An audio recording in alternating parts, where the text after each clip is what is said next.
बिस्मिल्लाहिर्रहमानिर्रहीम। जैसे कि सब जानते हैं कि हम जो भी वीडियो बनाते हैं वो बेसिकली हम उस एक्सपीरियंस की उस केस की बेस पे बनाते हैं जो हम डील करते हैं या हमारे पास आता है, और उसको हमने एक सेट करना होता है रूल को कि भाई ये मामला इस तरह है, इस तरह लॉ के मुताबिक नहीं है। और हम लोगों को अवेयर करने के लिए कि भाई आपका राइट किस जगह पे महफूज है और आपने इसे कैसे लेके चलना है। तो कल हमने एक रिट फाइल की है regarding the custody of the minors, बच्चों के हवालगी जो हजानत के लिए हाई कोर्ट में। उसमें जो प्ली ली गई है फ्रॉम द डे फर्स्ट के जो बच्चे हैं वो बीबी ने इस शर्त पे, और पॉइंट याद रखिएगा कि इस जो केस में इसमें जो बच्चों का बाप है वो फौत हो चुका है, दादा दादी भी फौत हो चुके हैं, और जो बच्चे हैं वो इन लॉज के लेडीज़ के इन लॉज के पास है। लाइक वो ना तो डिजोरे बाय लॉ बाय डिफेक्टो जो कस्टोडियन है इस वक्त बाय लॉ नहीं है और बनते भी नहीं है। जैसे कि जेठ नांदी जेठानी वर्सवावर ये कोई बाय लॉज डिजोरे नहीं है। अच्छा, उनमें एक प्ली है कि वो बीबी आके कहती है कि सर मैंने एक स्टैम्प पेपर किया हुआ है रिगार्डिंग दिस वन कि ये बच्चे इन्हीं के पास रहेंगे। I just go and visit that children just for 2 or 1 hours। तो मैंने ये कहा कि आपने ये स्टैम्प पेपर क्यों किया था। उन्होंने कहा मुझसे इन्होंने ज़बरदस्ती करवा लिया।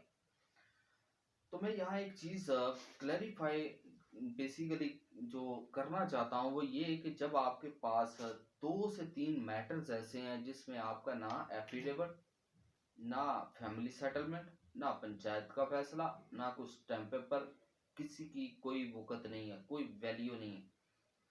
एग्जाम्पल दे देता हूँ। अ फ्यू मंथ बैक हमने एक केस किया जिसके अंदर जो लेडी थी उसने बच्चे इस शर्त पे लिए थे, और जो हस्बैंड था उसने बच्चे इस शर्त पे दिए थे कि lady she will not go to any court to file a case for maintenance. अब हमने जो मुआहदा जब पढ़ा उसकी कॉपी उसके पास भी थी, उसके अंदर ये स्पेसिफिकली लिखा हुआ था कि जो लेडी है वो नहीं जाएगी किसी भी कोर्ट में इस मेंटेनेंस के हवाले से। तो इसके हवाले से मैं आपको एक बात बता दूं कि जैसे मैंने पहले कहा किसी किस्म का कोई मुआहदा किसी तरह इफेक्ट नहीं करता, लॉ से नहीं मानता इस हवाले से, क्योंकि लेडीज़ के पास कोई इख्तियार नहीं है बच्चे का मेंटेनेंस जो है वो माफ़ करने का या छोड़ने का। बच्चे का राइट है मेंटेनेंस का, वो मिलना ही मिलना है चाहे जो मर्जी हो जाए। That's one point.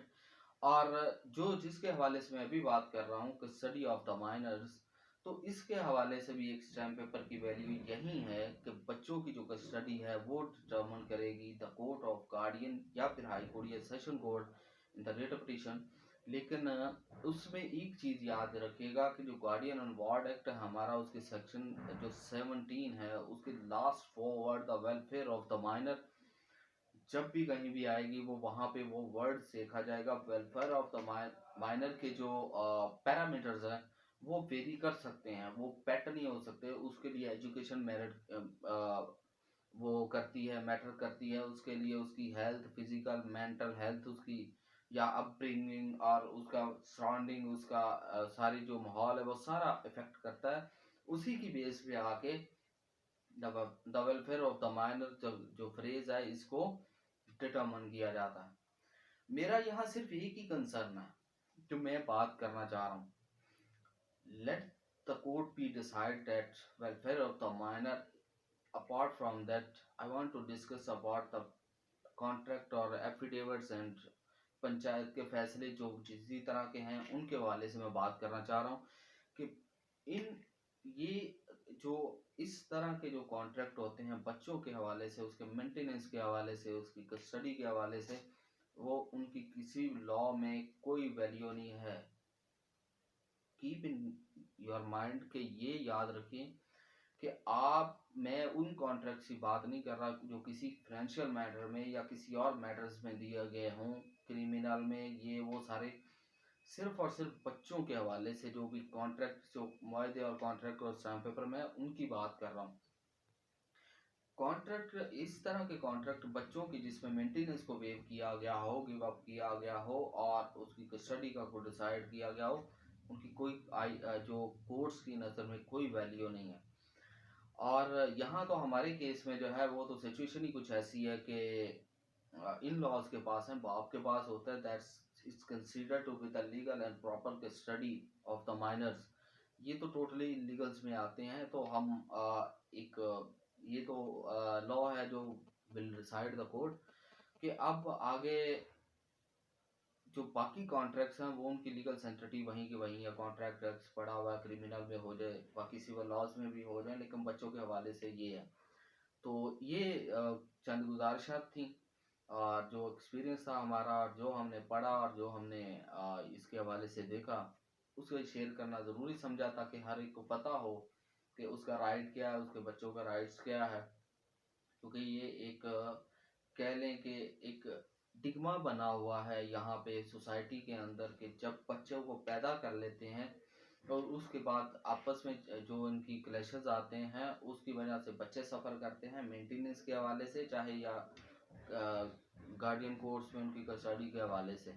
तो अल्लाह रात पे रहम करे सब पे जो चल रहे हैं मामला। तो हमारी चंद यही गुजारिशात थी कि ऐसे कॉन्ट्रैक्ट की कोई वैल्यू नहीं होती और इसकी टेंशन ना ही ली जाए तो बेहतर है। फिर इंशाल्लाह हाज़िर होंगे किसी और वीडियो के साथ, तब तक के लिए अल्लाह हाफिज़।